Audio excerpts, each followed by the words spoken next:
Hello बच्चों, welcome to GPS classes. और जैसा कि हम लोगों ने साइकोलॉजी की सीरीज़ अपनी स्टार्ट करी है और ये क्लास 11th की साइकोलॉजी हम लोग पढ़ रहे हैं। Chapter 1 what is psychology. और आज ये थर्ड क्लास है जिसमें आज हम डिस्कस करेंगे साइकोलॉजी एज अ डिसिप्लिन। और क्लास शुरू करने से पहले मैं आपको बताना चाहूँगी कि आज की क्लास में हम क्या क्या चीज़ें कवर करने वाले हैं। आज की क्लास में हमारा जो टॉपिक है कि psychology as a discipline study किया जाता है या नेचुरल साइंस है, सोशल साइंस है, क्यों है, क्या है, और अल्टीमेटली हम साइकोलॉजी को आज मॉडर्न टाइम में कैसे पढ़ते हैं। तो ये सब चीज़ें हम आज की क्लास में पूरा अच्छे से स्टडी करेंगे।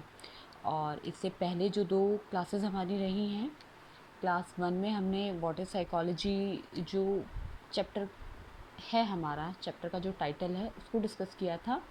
दैन सेकंड क्लास में हम लोगों ने उसी चीज़ को आगे कंटिन्यू किया था और सेकंड क्लास 2 पार्ट्स में है। तो जिन लोगों ने वो मिस किया है तो प्लीज़ आज की क्लास देखने से पहले उन वाली वीडियोस को ज़रूर देख लें। और हमेशा की तरह अगर आपको वीडियो इन्फॉर्मेटिव लगती है और मेरा पढ़ाया हुआ समझ आता है तो प्लीज़ चैनल को लाइक करें, सब्सक्राइब करें और वीडियो को ज़्यादा से ज़्यादा शेयर करें। इसके साथ मैं आप लोगों को एक बात और बताना चाहूँगी कि हम लोगों ने free of cost classes start करी हुई हैं बायो की और साइकोलॉजी की। अगर आप लोग 1 to 1 पढ़ना चाहते हैं बिना किसी चार्ज के, कोई चार्ज नहीं है उसका, फ्री ऑफ कॉस्ट मैं बार बार आपसे बोल रही हूँ कि बिल्कुल फ्री क्लासेस है जो कि मैं आपको गूगल मीट पर पढ़ाऊँगी। ऐसा नहीं है कि खाली यूट्यूब पर ही आप लोगों को पढ़ाऊँगी। तो अगर आप में से कोई भी पढ़ना चाहता है तो प्लीज़ वीडियो के नीचे कमेंट करें, मैं पर्सनली उससे कांटेक्ट करूँगी। ओके, तो अभी ज़्यादा टाइम वेस्ट ना करते हुए अपनी आज की क्लास को स्टार्ट करते हैं। तो यहाँ पर हम सबसे पहले देखेंगे कि साइकोलॉजी को एज ए डिसिप्लिन। तो यहाँ हम देखेंगे psychology as a discipline, natural science and social science, इन तीनों कैटेगरीज में हम लोग इसके बारे में बात करेंगे। तो सबसे पहले बात करते हैं डिसिप्लिन की। तो डिसिप्लिन क्या होता है?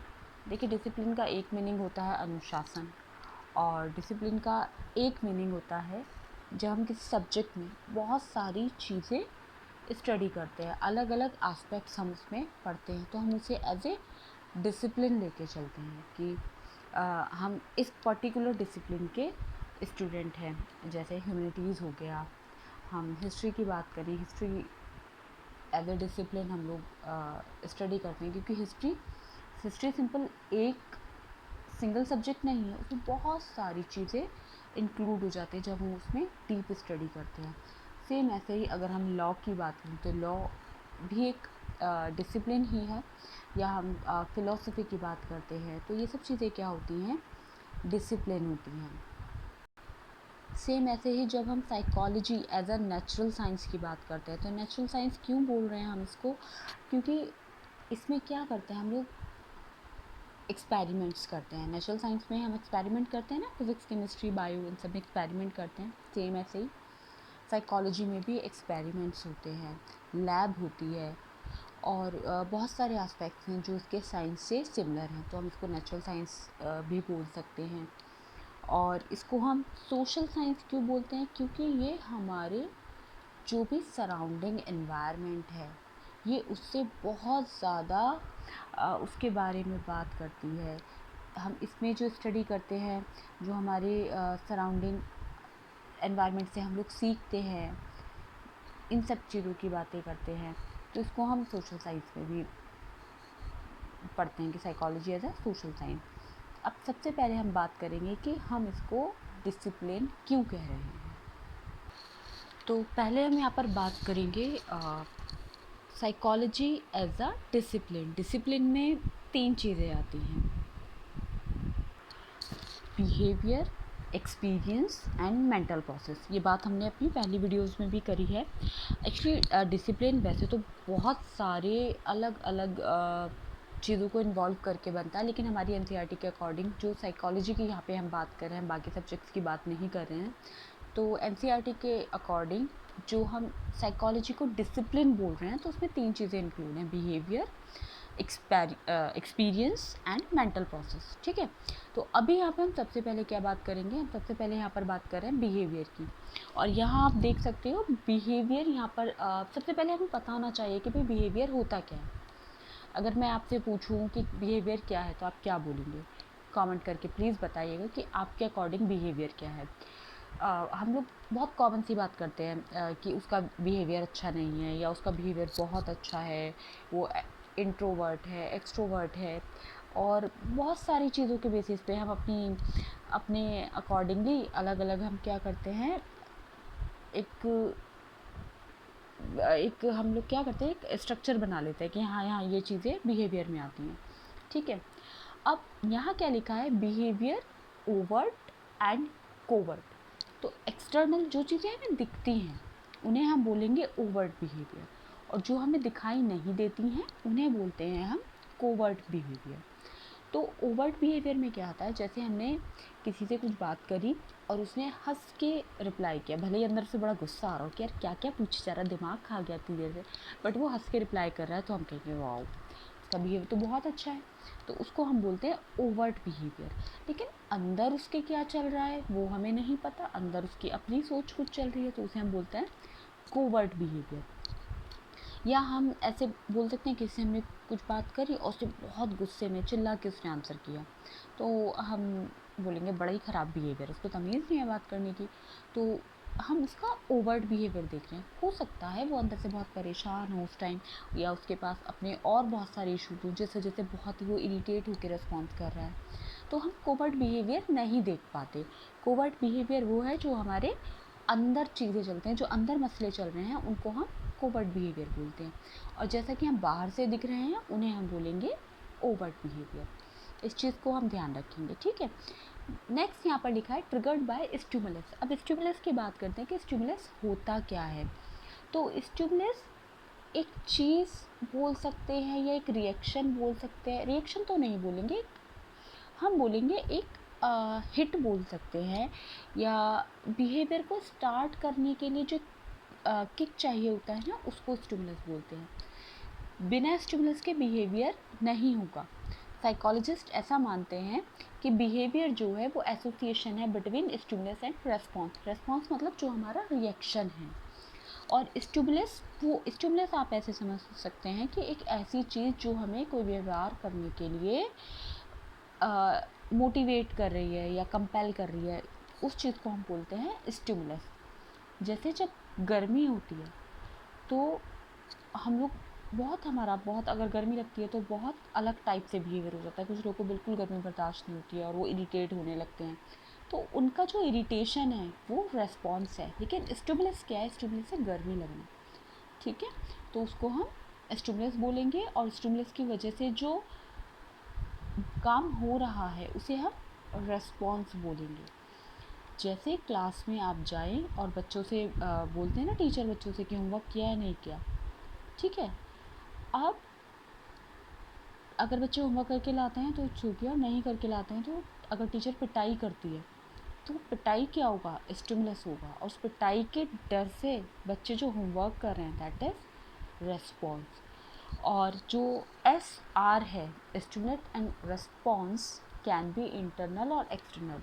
तो स्टिमुलस इंटरनल भी हो सकता है और एक्सटर्नल भी हो सकता है। सेम ऐसे ही जो हमारा रिस्पॉन्स है वो इंटरनल भी होगा, एक्सटर्नल भी होगा। सेम वही कि अगर बाहर से हम उसे दिख पा रहे हैं, ऑब्ज़र्व कर पा रहे हैं, तो वो एक्सटर्नल है। लेकिन अगर हमें बाहर से नहीं दिख रहा है, किसी इंसान के अंदर ही अंदर वो चीज़ें चल रही हैं, तो वो क्या होगा, इंटरनल होगा। जैसे स्टिमुलस, सपोज़ कोई बच्चा है वो पढ़ाई में बहुत अच्छा है, उसको है कहीं ना कहीं कि मुझे टॉप करना है, तो जो टॉप करना ये जो है ये क्या है, स्टिमुलस है। लेकिन हमें दिख नहीं पा रही है चीज़, वो अंदर ही अंदर ये चीज़ सोच रहा है और बहुत पढ़ाई कर रहा है, तो उसका स्टिमुलस है। और रिस्पॉन्स जो उसका रिजल्ट आएगा वो उसका रिस्पॉन्स होगा। तो डिसिप्लिन में सबसे पहले अभी यहाँ पर बात हो गई हमारे बिहेवियर की।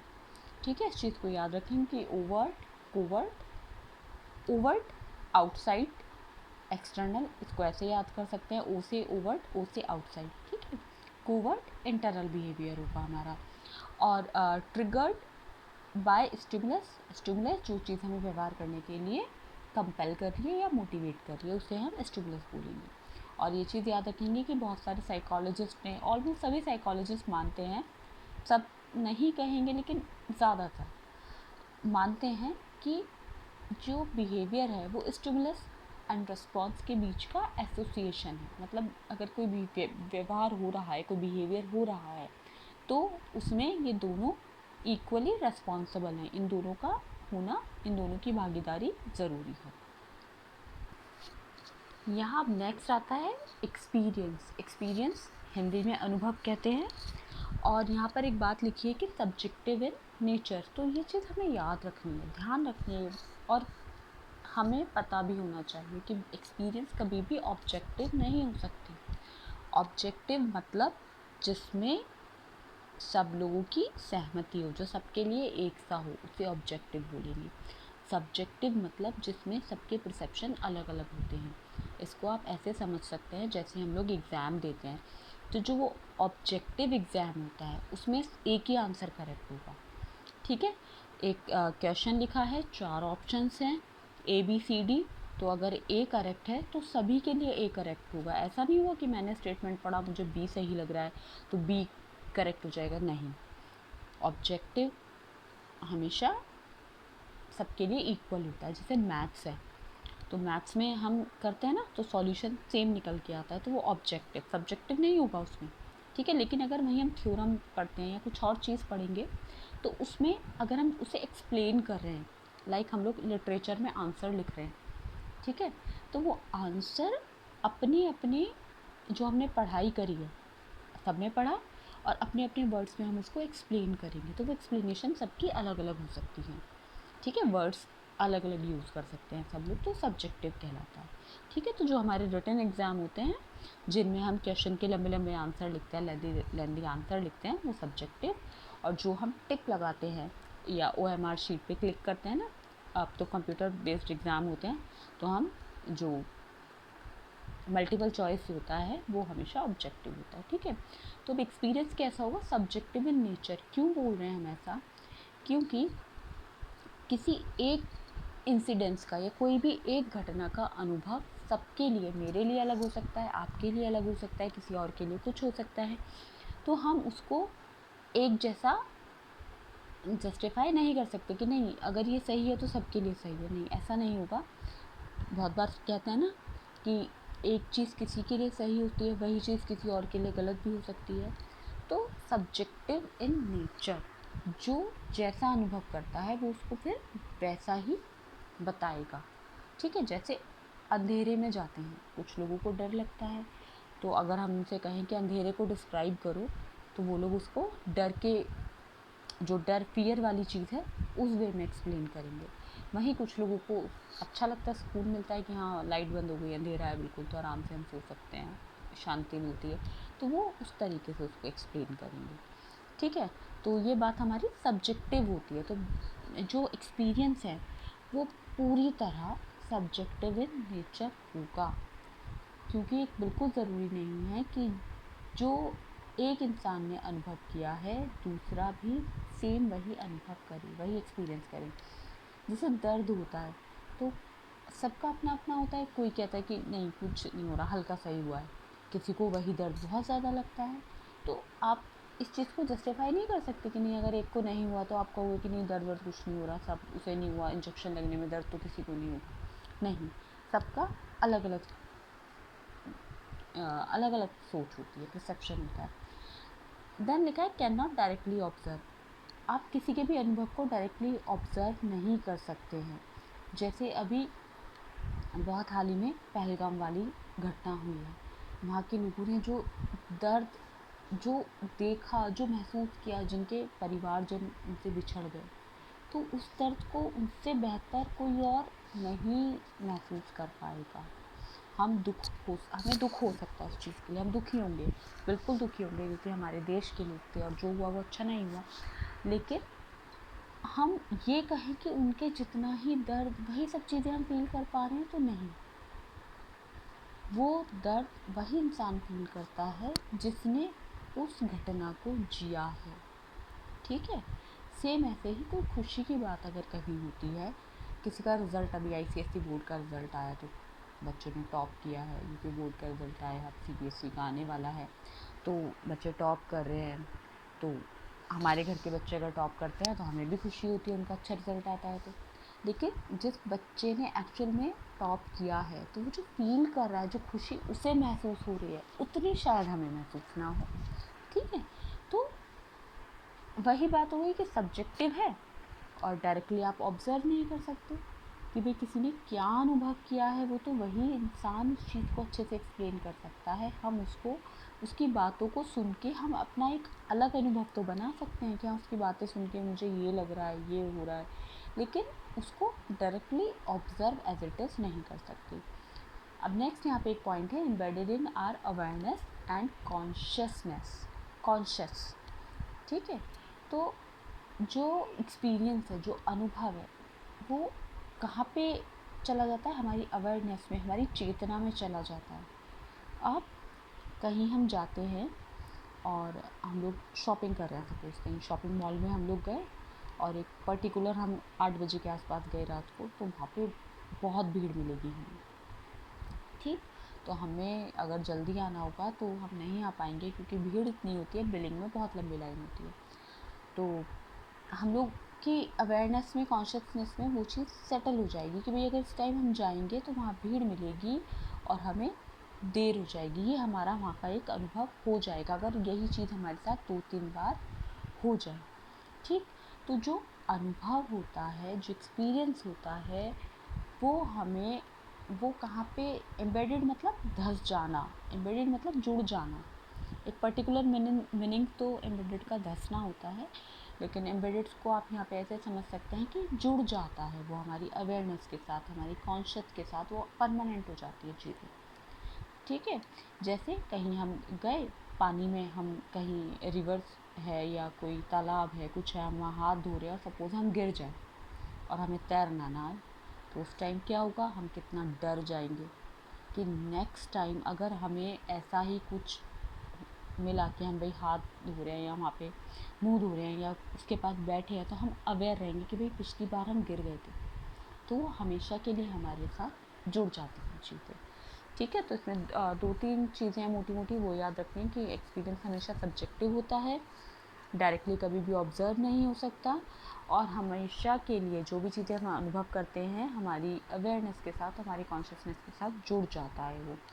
जैसे आप सुनते हैं ना, दादी नानी जो होती हैं, हमारी मम्मी होती हैं, वो अपने ज़माने के किस्से सुनाती रहती हैं, तो वो किस्से क्या हैं? उनकी अवेयरनेस और कॉन्शियसनेस के साथ जुड़ चुके हैं, जो उन्होंने अनुभव किए थे अपने टाइम में, ठीक है। इसीलिए वो उसको बाकायदा अभी के अभी भी बहुत बार आप लोगों को वो चीज़ें रिपीटेड में सुनाती रहती हैं, बार बार आपको बताती रहती हैं। क्यों? क्योंकि वो उनकी अवेयरनेस में, कॉन्शियसनेस में जुड़ चुके हैं। अब मेंटल प्रोसेस की बात करते हैं, तो mental process functioning of mind. याद रखना है आपको कि माइंड बोला गया है, ब्रेन नहीं बोला गया है। मैंने आपको पिछली वीडियो में भी बताया था कि ब्रेन क्या होता है, जो हमारा फिजियोलॉजिकल स्ट्रक्चर है, जो स्ट्रक्चर है दिमाग का, उसको हम ब्रेन बोलते हैं। बट जो फंक्शनिंग पार्ट होता है, जो फंक्शन कर रहा होता है, इसको हम माइंड बोलते हैं, ठीक है। तो इसमें इंक्लूड हो जाता है consciousness, awareness and problem solving. तो कॉन्शियसनेस, सिंपल बात है, कॉन्शियस हमारी जो चेतना होती है, अवेयरनेस जो हमारी जागरूकता है, प्रॉब्लम सॉल्व। वैसे तो जो मेंटल प्रोसेस है उसमें बहुत सारी चीज़ें आ जाती हैं, क्योंकि अगर मैं ये बोलूँ कि फंक्शनिंग ऑफ माइंड बस इन तीनों तक लिमिट है, तो ऐसा तो है नहीं। फंक्शनिंग ऑफ माइंड में तो बहुत सारी चीज़ें आ जाती हैं, ठीक। तो बट इसमें एनसीईआरटी में थोड़ा इन्हीं चीज़ों को हाईलाइट किया है, इसीलिए मैंने यहाँ पर ये लिख दिया। लेकिन जब हम फंक्शनिंग ऑफ माइंड की बात करते हैं, तो उसमें आप सोचिए, हमारा सुबह से लेके रात तक, इवन सोने के बाद भी हमारा जो ये माइंड है ये काम करता रहता है। जो हम जो ड्रीमिंग होती है, जो सपने देखते हैं, वो भी किसका फंक्शन है? माइंड का फंक्शन है। और एक अमेजिंग फैक्ट आपको पता होना चाहिए कि सपने में जो हम चीज़ें देखते हैं, सपने में जो हम लोगों को देखते हैं, ठीक है, वो हमने रियल लाइफ में कहीं ना कहीं देखे होते हैं। भले ही उनसे हमने कभी मार्केट में किसी का फेस देखा हो, कुछ भी हो, तो ऐसा नहीं है कि वो सब हमारे जानने वाले होते हैं, जानने वाले नहीं होते हैं, अनजान लोग भी होते हैं, ठीक है। तो सपने में हम जितने भी लोग देखते हैं उन्हें हम लाइफ में वंस इन अ लाइफ हम उनको ज़रूर कहीं ना कहीं हमने उनका चेहरा देखा होता है। तो ये एक अमेजिंग फैक्ट था। तो अभी आप यहाँ देखिए, consciousness, awareness and problem solving, ठीक है। प्रॉब्लम सॉल्विंग होगी, लाइक मैथ्स की प्रॉब्लम है, ये भी हमारा मेंटल प्रोसेस वर्क करता है, उसको सॉल्व करना, किसी चीज़ को सीक्वेंस में अरेंज करना। और कोई हमें किसी चीज़ का आंसर है वो ऑब्जेक्टिव है या सब्जेक्टिव है, उसको हम अगर सॉल्व कर रहे हैं तो वो भी मेंटल प्रोसेस का ही पार्ट है। इवन हमारा जो बिहेवियर है वो भी मेंटल प्रोसेस का ही एक तरह से पार्ट होगा, ठीक है। तो अब बात करते हैं psychology as a natural science. तो नेचुरल साइंस क्यों हम इसको बोलेंगे, तो सबसे पहली बात तो है एप्लीकेशन ऑफ साइंटिफिक मेथड, ठीक है। साइंटिफिक मेथड इसमें यूज़ होते हैं, रिसर्चेस होती हैं। और साइंटिफिक मेथड क्या होता है, सबसे पहले तो ये बात आती है। साइंटिफिक मेथड मतलब किसी भी चीज़ को हम अगर सीक्वेंस में करते हैं तो वो होता है साइंटिफिक मेथड, ठीक है। तो ज़रूरी नहीं है साइंटिफिक मेथड वही कि केमिस्ट्री की लैब में केमिकल टेस्ट ट्यूब में टेस्ट करना या बायो में कुछ कुछ करना, फिजिक्स में एक्सपेरिमेंट करना, वही नहीं। साइंटिफिक मेथड मतलब किसी भी चीज़ को अगर हम सीक्वेंस में करेंगे तो उसको हम बोलते हैं साइंटिफिक मेथड। जैसे अगर हम सपोज़ खाना बना रहे हैं और आटा हमें डो तैयार करना है, आटा मारना है हमें, तो हम क्या करते हैं, सूखा आटा लेते हैं, उसमें पानी डालते हैं। ऐसा नहीं होता कि कोई और ही तरीका हम यूज़ कर दें उसके लिए, ठीक है। तो एक प्रोसेस जो चलता है, अगर हमें कुछ बनाना है तो गैस हमें उसके लिए जलानी पड़ती है, ठीक। तो जो प्रोसेस है, जो सीक्वेंस है, वो हम फॉलो करते हैं। ऐसा नहीं होता कि हम कुछ कभी कर लें, कुछ कभी कर लें। तो जब सीक्वेंस की बात आती है तो सीक्वेंस की बात में हमें याद रखना होगा कि वहाँ पे ऑब्जेक्टिविटी, ठीक है, वहाँ पे ऑब्जेक्टिविटी ज़्यादा रहेगी। कंफ्यूज नहीं होना है, ठीक है। कि अभी तो बोल रहे थे कि मैम बोल रही थी अभी तो सब्जेक्टिव होता है और अभी ऑब्जेक्टिव कहने लगी। तो ऑब्जेक्टिव हम कहाँ पर हैं, ऑब्जेक्टिव हम सीक्वेंस में हैं कि भाई सीक्वेंस सबके लिए एक से होंगे। ऐसा नहीं होता कि किसी के लिए पहले कुछ होगा बाद में कुछ होगा, नहीं, ठीक है। अगर हमें कोई रेस जीतनी है तो उसके लिए हमें दौड़ के जाना होता है, जो ट्रैक बना है हमें उसे फॉलो करना होता है। देखा है ना कि भाई जब रेस हो रही होती है या कोई भी मैराथन है तो उसमें एक ट्रैक बना होता है, उसे फॉलो करना होता है। ऐसा नहीं होता कि हम पहले जो जीतने वाला विनिंग पॉइंट है हम वहाँ पहुँच जाएँ, वहाँ से उल्टे उल्टे भागे, ये नहीं होगा, वो सभी के लिए एक सा होगा, ठीक।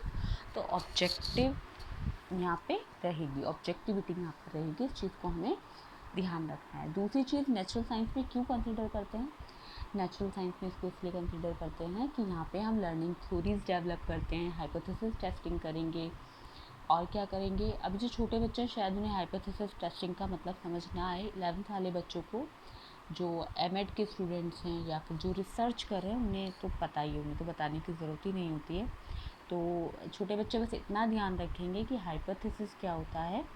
एक जब हम रिसर्च करते हैं ना तो उसका हम टेंटेटिव गेस वर्क एक कर लेते हैं, एक आइडिया निकाल लेते हैं टेंटेटिव कि ये चीज़ ऐसे होगी, ऐसे हो सकती है, तो उसको हम हाइपोथेसिस बोलते हैं, ठीक है। तो उस चीज़ को आप ऐसे समझ सकते हैं। जो अभी 11th क्लास में नए नए आए हैं बच्चे, जो अभी साइकोलॉजी पढ़ना जिन्होंने शुरू किया है, और ये बड़े बड़े वर्ड से घबराना नहीं है बिल्कुल भी, क्योंकि साइकोलॉजी जितना ज़्यादा आप उसको पढ़ोगे उतना ही अच्छे से समझ में आएगी और बहुत ही इंटरेस्टिंग सब्जेक्ट है। Learning theories, motivation, learning theories के आगे चैप्टर्स आएंगे, उनमें हम और ज़्यादा डिस्कस करेंगे। और नेक्स्ट क्या है, influence by the evolutionary approach. Evolutionary approach हम बायो में पढ़ते हैं, ठीक है। और क्या होती है एवोल्यूशनरी अप्रोच, होती है कि लाइफ इवॉल्व जो हुई है, अर्थ पे लाइफ कैसे आई है, उसको एवोल्यूशनरी अप्रोच बोलते हैं, ठीक। इसमें बिग बैंग थ्योरी होती है एक, और बहुत सारी थ्योरी हैं, डार्विन की थ्योरी है, लैमार्क की थ्योरी हम लोग इसमें पढ़ते हैं।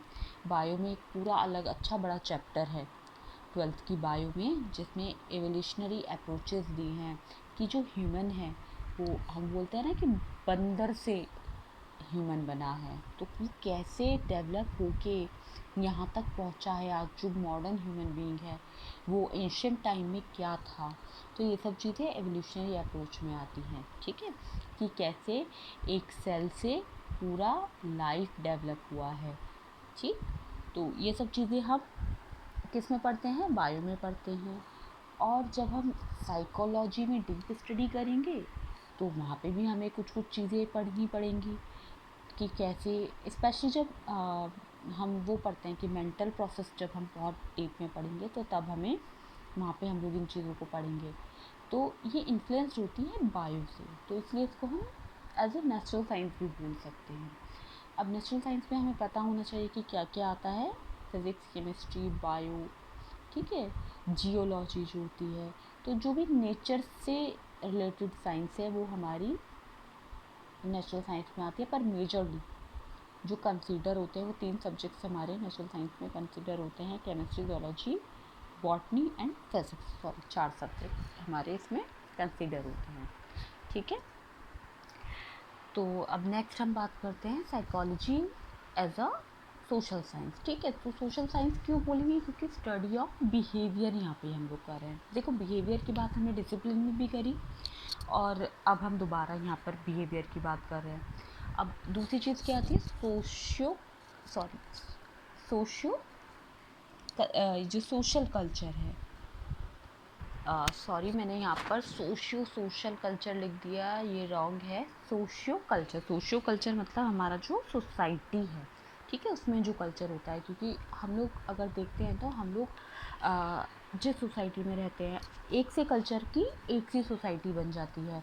Human as a social being, और human as a social being कैसे बिहेव करता है, कैसे उसको उसकी अपब्रिंगिंग होती है, ठीक है।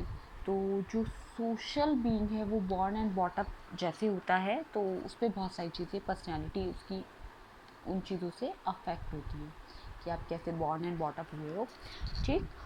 अब यहाँ पर जो NCERT है वहाँ पे एक स्टोरी दिया हुआ है 11th क्लास की, क्योंकि यहाँ NCERT के ही पॉइंट्स हाईलाइट कर रही हूँ मैं। तो एक स्टोरी दिया है, रंजीता और शबनम, 2 छोटे बच्चों की कहानी दी है कि वो एक ही स्कूल में पढ़ते हैं, एक ही गांव में रहते हैं, लेकिन उनकी फैमिली बैकग्राउंड्स बिल्कुल अलग हैं, तो उन लोगों के बीच में ज़्यादा बात नहीं होती हैं। रंजीता एक फार्मर फैमिली से है और वो जॉइंट फैमिली में रहती है, उसके ब्रदर, फादर और उसके अंकल, जो भी फैमिली में मेंबर्स होते हैं वो अपने खुद के फार्म में वर्क करते हैं। वहीं जो शबनम है, उसके जो डैडी हैं वो क्या करते हैं, वो एक ऑफिस में जॉब करते हैं। तो अब क्या होता है कि गांव में बाढ़ आ जाती है और बहुत सारे लोगों के घर बह जाते हैं, शबनम का भी बहुत लॉस हो जाता है। तो रंजीता क्योंकि बहुत वेल सेटल्ड फैमिली से है, तो वो गांव के सब लोगों की हेल्प करते हैं, गांव के लोग मिलकर एक दूसरे की हेल्प करते हैं, घर बनवाते हैं एक दूसरे का हेल्प करके। और जो रंजीता की मदर हैं, ग्रैंड मदर हैं, वो शबनम की फैमिली की भी हेल्प करती हैं। तो इस तरह से फिर क्या होता है, रंजीता और शबनम दोनों बहुत अच्छे दोस्त बन जाते हैं। तो यहाँ पर हम देखते हैं कि शुरू में उन लोगों के बीच में बहुत ज़्यादा बातचीत नहीं होती, क्योंकि उन लोगों की जो अपब्रिंगिंग है वो बहुत ही अलग अलग माहौल में हुई है। एक के यहाँ ऑफिस का कल्चर है और एक के यहाँ फार्म एग्रीकल्चर वाला सब है, खेती और इन सब चीज़ों का कल्चर है, ठीक है। तो दोनों के घर का माहौल बिल्कुल अलग अलग है। आप जानते हैं हमारे घर का जो ऑक्यूपेशन होता है उसी के अकॉर्डिंग हमारी पूरी लाइफ साइकिल, जो हमारा स्केड्यूल होता है दिन का, वो सेट हो जाता है। जैसे जिस घर में छोटे बच्चे होते हैं, स्कूल गोइंग किड्स होते हैं, उनके यहाँ उनकी मदर फादर अर्ली मॉर्निंग उठ जाता है, क्योंकि छोटे बच्चों को जल्दी स्कूल जाना होता है। 12 तक के बच्चों का स्कूल टाइम सुबह में रहता है। लेकिन जब वही बच्चे कॉलेज गोइंग हो जाते हैं और अगर सपोज़ फादर जो है उनका ऑफिस भी लेट होता है और मदर का ऑफिस भी लेट होता है, या मदर हाउस वाइफ है, तो फिर उनका सुबह उठने का स्केड्यूल वैसे ही सेट होता चला जाता है। तो हमारी फैमिली में जो भी काम होता है, जो ऑक्यूपेशन चलते हैं, जैसे भाई स्टूडेंट हो गए, हाउस वाइफ हैं, ऑफिस गोइंग पर्सन है, या बिजनेसमैन है, तो बिजनेसमैन जो होते हैं उस फैमिली में, बिजनेस वाली फैमिली में अर्ली मॉर्निंग कम लोग उठते हैं, ठीक है। ऑफिस वाले लोग अर्ली मॉर्निंग उठते हैं क्योंकि उन्हें एक पर्टिकुलर टाइम पे भाई ऑफिस पहुंचना है। बिजनेस वाले को तो खुद को ही रिपोर्ट करना है, तो उसका एक अपना टाइम होता है कि हाँ मुझे उस टाइम पहुंचना है। तो इस तरह से रहता है। तो बच्चों जो तीनों चीज़ें हम लोगों ने यहाँ पर पढ़ी कि as a discipline, as a natural science और एज अ सोशल साइंस, ये बहुत ज़्यादा कहीं पूछी नहीं जाती है, जस्ट क्योंकि अभी आप साइकोलॉजी का सब्जेक्ट स्टार्ट आपने किया है, तो बेसिक हैं। तो जब तक हम बेसिक नहीं समझेंगे तब तक हम आगे की चीज़ें नहीं पढ़ पाएंगे। तो इनको सिर्फ आप इतना, जितना मैंने वीडियो में कराया, अगर आप इतना भी कर लेंगे तो भी आपके लिए सफिशेंट रहेगा। और साथ में अगर एनसीईआरटी की रीडिंग कर लेंगे तो मोर देन इनफ है। एनसीईआरटी की रीडिंग तो आपको ज़रूर करनी है, और उसकी रीडिंग में अगर आपको कहीं कोई लगता है कि कुछ चीज़ें हैं जो आपकी समझ नहीं आ रही हैं या छूट गई हैं, तो आप कमेंट कर सकते हैं। ठीक है, कमेंट सेक्शन में उन चीज़ों को आप मेंशन कर देंगे तो मैं उनको फिर नेक्स्ट वीडियो में एक्सप्लेन कर दूँगी। अब नेक्स्ट वीडियो में हम लोग किसके बारे में बात करेंगे, अंडरस्टैंडिंग माइंड एंड बिहेवियर। और इस वीडियो को हम यहीं पे अभी ख़त्म करते हैं। ठीक है, फिर मिलते हैं नेक्स्ट वीडियो में। Thank you.